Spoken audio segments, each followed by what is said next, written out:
Russia and Ukraine are assessing the damage after the two exchanged a barrage of attacks overnight. The mayor of Kyiv says at least 4 people were killed and 20 were wounded in Russian strikes on the Ukrainian capital. Search and rescue operations are ongoing. Russia launched ballistic missiles and drones in the early hours of Friday morning. Ukrainian officials accused Russia of targeting residential areas in Kyiv and a number of targets across the country. Meanwhile, Russian officials say a Ukrainian drone attack hit an industrial site in the southern Russian city of Engels, sending flames and plumes of black smoke into the sky. Russia's defense ministry says it intercepted more than 170 Ukrainian drones from Thursday evening to early Friday morning and downed 3 Ukrainian guided missiles over the Black Sea. Russian authorities imposed temporary restrictions on 3 airports in the Moscow region due to Ukrainian drones flying towards the area. CNN's Nick Payton-Walsh has more details now on the overnight strikes on Kyiv. Ultimately, until dawn, until Ukraine is able to get a full assessment of exactly what has happened over the skies of Kiev and other key cities during the past hours, we won't know if this was the full retaliation that Russian President Vladimir Putin seemed to have warned Donald Trump of during that phone call, literally a matter of hours ago, really. But we do know of the long-range Tupolev-95 propeller-driven bombers that were so frequently targeted during the weekend's attacks on Russian air bases. There in the air, says Ukraine's Air Force, attacking Ukraine at the same time too are multiple waves, it seems, of ballistic missiles, including Kalibr missiles fired from the south of Russia as well. So a lot, including drones, being thrown at both the capital, Kiev, and indeed missiles fired towards the Kharkiv region in the northeast and Sumy to the north as well, where there have been significant Russian land advances in the past week or so. But minimal damage reports always from Ukraine during assaults like this. They try and limit the information they make public to make the job of Russian targeters easier. Indications, though, of power cuts in the capital and indeed injured in the capital as well. Many Ukrainians deeply on edge because of that Trump-Putin call will be lying awake tonight, wondering indeed if this is the big one, if there is in fact worse to come, or if there might be multiple nights like this. But I should stress, Ukraine experiences nightly barrages of missiles and attack drones. And indeed, in just the hours before the weekend's attacks on Russian air bases was launched, there was a record 400 or so drones launched by Russia against Ukraine. The vast majority of them indeed intercepted and stopped, but Moscow increasingly capable to add to the kind of horrors it's able to inflict on ordinary Ukrainians every single night. But there are fears potentially that what we're seeing in the recent hours may mark something perhaps more significant, but perhaps at this stage it's too early to tell. Nick Payton-Walsh, CNN, London. For more on this, I want to bring in Malcolm Davis, who's a senior analyst for defense strategy and capability at the Australian Strategic Policy Institute, and he joins us live from Canberra. Thanks for being with us here again. So you and I spoke yesterday about how Russia might respond. The first thing you predicted was a dramatic increase in conventional attacks against Ukrainian cities, which seems to be what we saw. So your sense, is this just the beginning? Do you expect more? I think this is probably the beginning of an extended and intensified missile campaign and drone campaign against Ukrainian cities. Putin's objective here will be to wear down the resolve and the fighting spirit of the Ukrainian people, and more importantly, wear down the air defense capacity of the Ukrainian armed forces, the ability for the Ukrainians to actually defeat these incoming missile and drone threats.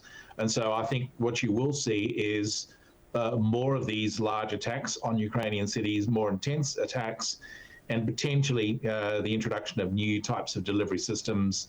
You know, the Russians has clearly got some bombers left. They could bring in the Blackjack bomber, but they could also bring in the Oreshnik intermediate range ballistic missile. So those are the things to watch for. All right. You spoke of Russia wearing down Ukraine's capabilities here. What do you make of Ukraine's defenses and its ability to protect itself from this type of barrage? How did they hold up? Well, look, I think so far they're doing quite well. Most of the missiles and drones that are being fired at Ukraine, the Ukrainians are successfully intercepting. But over time, that capacity will decrease. Particularly if the supply of missile systems run from the United States begins to run dry. And so I think the real danger comes is if the Trump administration decides it's going to walk away from any ceasefire negotiations and take with it any military assistance or intelligence sharing. At that point, you will start to see Ukrainian air defense capabilities begin to erode very quickly, and more significant damage will be done by these Russian missile and drone attacks.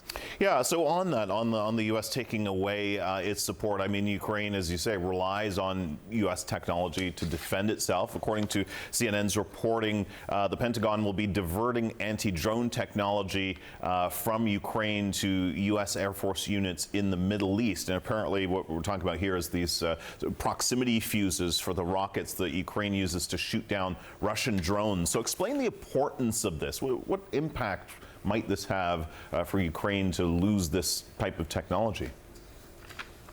What it does is it makes the Ukrainian air defenses less effective against drone and missile threats. And so more of these Russian missile and drones will get through to their targets. And it's really bad timing for the Americans to do this. I understand why they're doing it, because there's increasing concern that now you'll see a war emerging in the Middle East with Iran as a result of Iran essentially rejecting the Trump administration's proposed peace plan. But I think it has an effect on Ukraine. Ukraine is going to be less well placed to be able to successfully intercept incoming missile threats and drone threats, even if they can detect them, because the interceptor missile systems they've got won't be able to detonate at the right location to bring down a drone or a missile. Flipping it, talking about Ukraine's offensive that prompted this response from Russia, we saw, about 100 relatively cheap drones taking out dozens of planes, causing billions of dollars in damage. Beyond the practical implications of this, do you see it changing anything in terms of the narrative of the war? Could this type of thing have any larger impact beyond the actual sort of physical damage? Look, this remarkable attack by Ukrainian drones on Russia's strategic bombers took 18 months of planning. And I think that probably the Ukrainians would be very lucky indeed to get another attack in like that. I think that it's highly likely that what you'll see is that this does recede or retard Russia's ability to deliver these glide bombs from long range. The bombers that were destroyed or damaged in this attack are essentially irreplaceable because they're no longer in production. The Tu-95s and the Tu-22M backfires. And so therefore that will mark a significant and permanent reduction in Russia's bomber capability, but it won't necessarily have a significant operational impact. It has a tactical impact. It won't necessarily have a long-term operational impact in terms of retarding Russia's ability to generate firepower and attacks against Ukraine. All right, we'll leave it there. Really appreciate your analysis. As always, Malcolm Davis in Canberra. Thank you so much.